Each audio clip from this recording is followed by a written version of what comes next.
Hey guys, welcome back. So in today's video we will go through how to add YouTube video to Canva design quick and easy. So let's get straight into it. First of all, you will need to open up your project or in whatever you are working now on.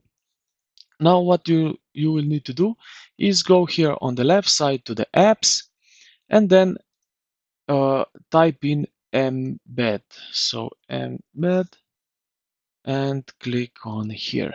After that, click on this blue icon and open.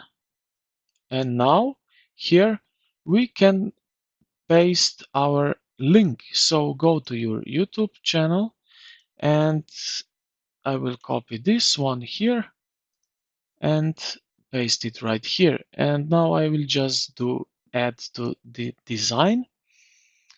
And now we have, okay, now if I do it again, I will paste the link and then add to the design, and now it shows up perfectly.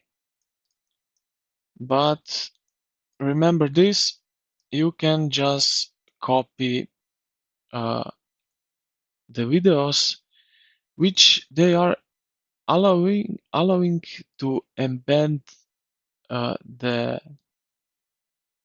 the video. So you can't do with every video.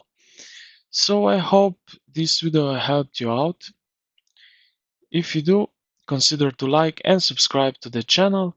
Thank you for watching and I will see you in the next one.